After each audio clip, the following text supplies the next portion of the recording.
हमारे साथ डॉक्टर संजय निषाद इस वक्त जुड़ रहे हैं। यूपी की योगी सरकार में कैबिनेट मंत्री हैं और डॉक्टर निषाद ने भी पिछले दिनों जो बयान दिया भगवान राम को लेकर वो खासा सुर्खियों में रहा। डॉक्टर निषाद, आपका भी स्वागत है मानस सम्मेलन में। मैं आपसे जानना चाहूंगा, ऐसे वक्त में जब रामचरितमानस में लिखी बातों को लेकर तमाम तरह की एक नई बहस छिड़ गई है, आपने भी एक बयान दिया जिसमें आप ये मानने से इनकार करते हुए नजर आए कि भगवान राम दशरथ के पुत्र थे। आपको लगता है कि आज की तारीख में आज के मुद्दों से अलग हटकर इन बातों का जिक्र जायज है? देखिए, मैं तो आपके चैनल को बधाई दूंगा जी, और इन लोगों से इतने कहूंगा कि अंग्रेजों और मुगलों से आजादी इसीलिए कराई गई थी कि भुखमरी, लाचारी, बेकारी से हम आजाद हो जाए और हम इस जनता के लिए बहस करें और किस सरकार ने क्या काम किया है उस पर चर्चा करें। 70 साल से कांग्रेस ने क्या किया, 30 साल से सपा बसपा ने क्या किया और जितने भी क्षेत्रीय दल थे, इससे ये लोग भाग रहे हैं क्योंकि इन्होंने काम तो किया नहीं, इसीलिए जनता तो इनको स्वीकार कर दिया है। 2017 स्वीकार किया, 2022 स्वीकार किया, 2019 है और 2024 का नंबर लगा हुआ है। इसलिए ये जनता को भटकाना चाहते हैं कि राजनीति पर चर्चा। लेकिन आप जैसा बड़ा नेता यूपी सरकार में कैबिनेट मंत्री अब भगवान राम को लेकर अगर बयान देगा, दशरथ को लेकर बयान देगा, स्वामी प्रसाद मौर्य रामचरितमानस को लेकर बयान देंगे, इतने दिग्गज नेता हैं, तो चर्चा तो होगी। फिर भटका कौन रहा है? मैंने अपने उस बयान का खंडन उसी समय कर दिया था कि उसमें तोड़ मरोड़ कर पेश किया गया था। लेकिन आज जो स्वामी प्रसाद मौर्य जो कहते हैं नहीं, जो कह रहा हूँ वो सही है, तो ये भी सही रहेगी। ये बहुजन समाज पार्टी के साथ थे, ये पिछड़ों और दलितों के लिए कौन सा कानून बनवा दिया, कौन सा काम किया है, उसको तो इन्हें करना चाहिए था ना। कि अगर जिसका वोट लेके गए थे पिछड़ों और दलितों, 15-85 का नारा लगाए थे, तो 85 तो हिंदू है और 15 मुसलमान है। वो 15-14%, 14.5% मुसलमान है।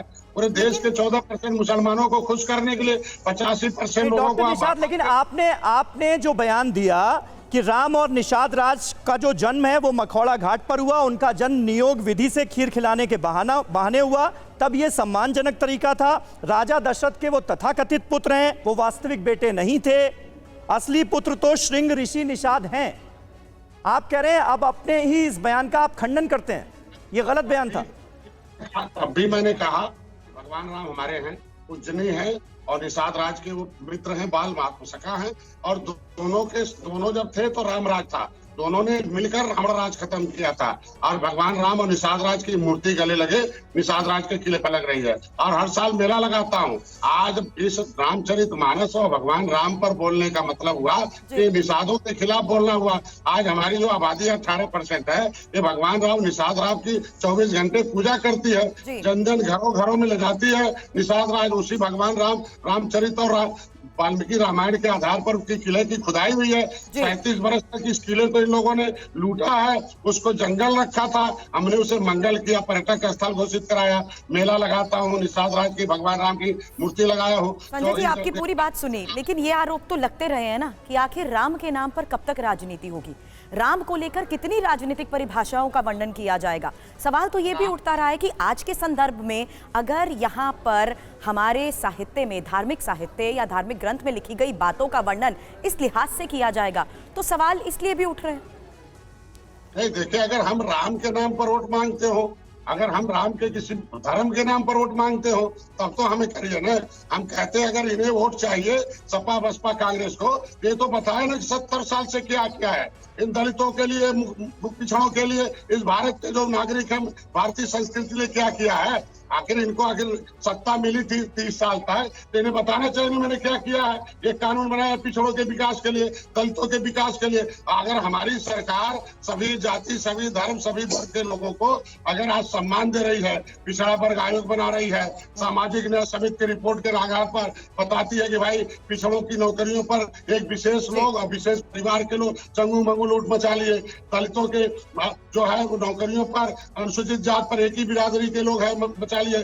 जब इनकी काली करतूत उजागर हो रही है तो उसको छुपाने के लिए ये लोग बहकाने के लिए। संजय निषाद जी, रामचरितमानस में लिखी गई चौपाइयों को लेकर एक तरफ अखिलेश यादव भी कई सवाल पूछने को तैयार हैं, तो स्वामी प्रसाद मौर्य तो खैर पूछ ही रहे, विवादित बयान उन्होंने दिया है। क्या इन दोनों के सवालों का जवाब देना आप लोग जरूरी समझते हैं, सरकार में है इसलिए? और अगर रामचरितमानस में लिखी कुछ चौपाइयां विवाद ला रही हैं सामने, कंट्रोवर्सी क्रिएट कर रही हैं, तो क्या उसे हटाने पर भी विचार किया जाएगा? देखिए, जब इनकी सरकार थी तब क्यों नहीं बात किया, तब क्यों उनका अकल नहीं था, तब ये नहीं पढ़ते रहे। आज के दिन में सत्ता से हट गए हैं तब ये तरह तरह का चौक। मैं इतना कहना चाहता हूँ, इनसे पूछा जा कि भगवान कृष्ण क्या है, भगवान पूछते हैं कि नहीं पूछते, मंदिर में किस आस्था के नाते जाते हैं, अब किस समय रामायण लिखा गया था, क्यों लिखा गया था, क्या परिस्थिति रही, लिखने वाले ये भारत आस्था का केंद्र है। हम धर्म मानते हैं, भारतीय संस्कृति के पुजारी हैं। क्या चाहते हैं लोग, इस्लामिक कंट्री चाहते हैं क्या ये मुसलमानों के हाथ में देश देना चाहते हैं क्या दुनिया में कोई देश को बिना धर्म के है क्या? मैं इनसे पूछना चाहता हूँ, किस धर्म को पूजना चाहते हैं ये जो है, क्या धर्म के ठेकेदार हैं क्या इस्लाम को बढ़ावा देना चाहते हैं क्या, एक विशेष वर्ग को खुश करने के लिए, एक विशेष वर्ग। ठीक है संजय निषाद जी, इसी पर मेरा सवाल आपसे, जब आप बात कर रहे हैं, सवाल उठा रहे हैं विशेष वर्ग को खुश करने के लिए इसकी सियासत करने का, आप स्वामी प्रसाद मौर्य के बयान का परिप्रेक्ष्य आप दे रहे हैं, उनके जो कुछ पूरा घटनाक्रम हुआ। मैं आपके ही बयान के संदर्भ को लेना चाहूंगा जिसमें आप ये साफ बोल रहे हैं कि जब रामचरितमानस पर सवाल उठाए गए तो निषाद राज के खिलाफ बोला जा रहा है, ये निषादों के खिलाफ बोला जा रहा है, तो क्या बिल्कुल वही सवाल आप पर उठते हुए नजर नहीं आएंगे? क्योंकि आपने इसे निषादों के खिलाफ मामला बता दिया, वर्ग राजनीति का सवाल। निषादों के खिलाफ इसलिए मामला है कि भगवान राम निषाद राज के पास गए थे, गले मिले तो रावण राज खत्म हुआ और निषाद लोग खड़े हो गए। आज के दिन में निषाद राज के किले पर कसम खा लिया तो उत्तर प्रदेश से नहीं पूरे देश से रावण रूपी सरकारें खत्म हो रही हैं। आखिर आज वोट क्यों नहीं पा रहे? आज के दिन में 85% लोग इस देश में हिंदू हैं, हिंदू धर्म की आस्था है। ये ऐसे दो चार और नेता ले लें, समाजवादी पार्टी तो बचा खुचा वो भी खत्म हो जाएगी। ये जो नेता हैं बसपा को तो खाया ही है, अब सपा को खाने का नंबर ठीक है। आप समाजवादी पार्टी की बात कर रहे हैं डॉक्टर निषाद, समाजवादी पार्टी से राजकुमार भाटी साहब हमारे साथ मौजूद हैं। भाटी साहब, डॉक्टर निषाद को आपने सुना, यानी कुल मिलाकर एक तरफ से बात हो रही है कि सारे हिंदू एक हैं, दूसरी तरफ से आपकी पार्टी पर आरोप लग रहा है जब आप ये कहते हैं कि गर्व से कहो हम शूद्र हैं, कि जाति के नाम पर हिंदुओं को बांटने की कोशिश हो रही। कैसे आप देंगे जवाब? नहीं, अगर सारे हिंदू एक हैं तो डॉक्टर संजय निषाद को अपनी पार्टी का नाम हिंदू पार्टी रखना चाहिए। इन्होंने अपनी पार्टी का नाम निषाद पार्टी क्यों रख रखा है? इन्हें अपने जातीय स्वाभिमान के प्रति जागरूक हैं ये, और उसके सम्मान को बढ़ाना चाहते हैं, उसके अधिकारों की लड़ाई लड़ रहे हैं, इसलिए तो इन्होंने निषाद पार्टी उसका नाम रखा है। और ये 2022 तक तो और बात करते थे, अब और बातें करने लगे। डॉक्टर संजय निषाद पर तो रहम खाया जा सकता है, तरस खाया जा सकता है। इन्होंने अब जब तो निषादों की बात उठा दी, जब बीजेपी ने धमकाया तो अपनी बात से पलट गए, इन्होंने उसका खंडन कर दिया। तो इनका क्या स्टैंड है, इनकी बात पर क्या जवाब देना? ये तो अपनी बात उठाने की हिम्मत भी नहीं रख पाते, अपने स्टैंड पे कायम नहीं रह पाते। डॉक्टर निषाद, मैं तो इनसे कहूंगा कि जब अपनी बात उठाने के लिए गए थे तो इन्होंने गोली मारी थी रेल ट्रैक पर 302 का। अरे आप इस प्रश्न का जवाब दो। गोली मारी थी, पुलिस ने मारी थी, हमने नहीं मारी थी। वो कानून के राज के लिए पुलिस, उत्तर प्रदेश की पुलिस ने गोली चलाई थी। मैं कहता हूं कि वो आंदोलन चल रहा था, रेल ट्रेन का आंदोलन चल रहा था, जो है वहां राजस्थान में चल रहा था और जगहों पर 1 महीने से रेल रोका था, तब गोली नहीं चली थी। 1 घंटे निषाद चले गए, गोली मार दिया। ठीक है, थोड़ा सा हम मुद्दे पर हैं। डॉक्टर अरविंद भी कुछ ऐड करना चाह रहे हैं, जल्दी से डॉक्टर अरविंद। एक छोटी सी टिप्पणी मैं जाति और धर्म के अंतर संबंधों पे कहना चाहूंगा जी। 2 साथी हैं हमारे इधर जो सनातन धर्म और हिंदू धर्म की एकता पर बात कर रहे हैं। अभय दुबे की किताब है हिंदू एकता बनाम ज्ञान की राजनीति, उसमें बहुत कुछ हमें रास्ते दिखते हैं। मेरा सवाल सिर्फ ये है कि जाति के उत्पत्ति के बहुत सारे सिद्धांत हैं। एक सिद्धांत जो धर्म से जुड़ता है वो ये कि ब्रह्मा जो पहले पुरुष थे, उन्होंने अपने सर से ब्राह्मण को, अपने भुजाओं से क्षत्रिय को, अपने जंघा से वैश्य को और पैर से शूद्र को।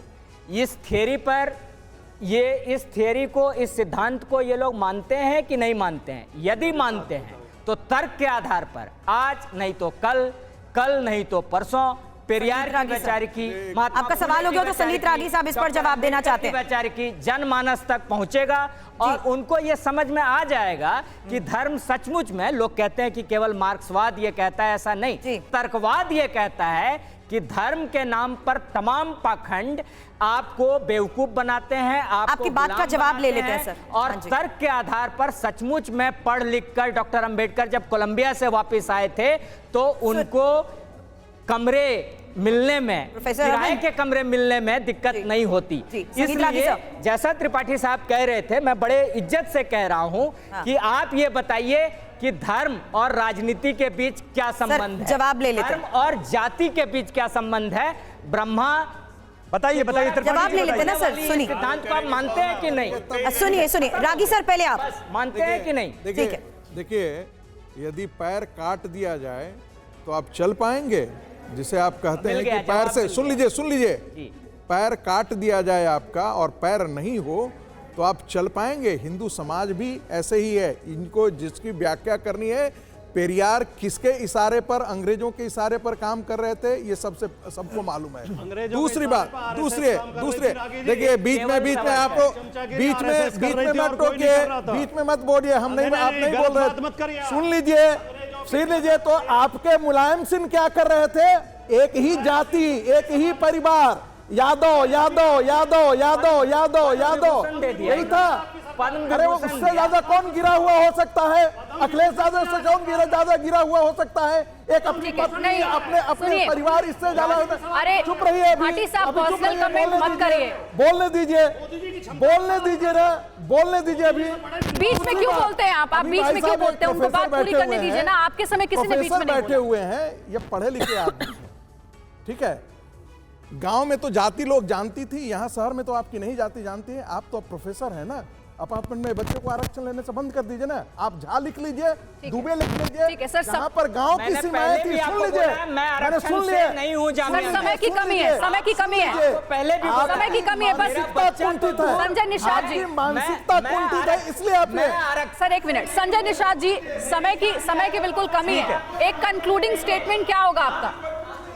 यहाँ आपकी जाति नहीं पूछ रहा है, कोई जाति आपसे पूछने नहीं जा रहा है। आप तो प्रोफेसर हैं सर ना। देखिए, ये सब जाति और धर्म का ये बंटवारा जल्द से जल्द खत्म हो। हम सब एक रहें, हम सब भारतीय रहें, यही हर किसी की दुआ है। बहुत बहुत शुक्रिया, बहुत बहुत शुक्रिया, बहुत बहुत शुक्रिया आप सभी का हमारे साथ इस चर्चा में जुड़ने के लिए।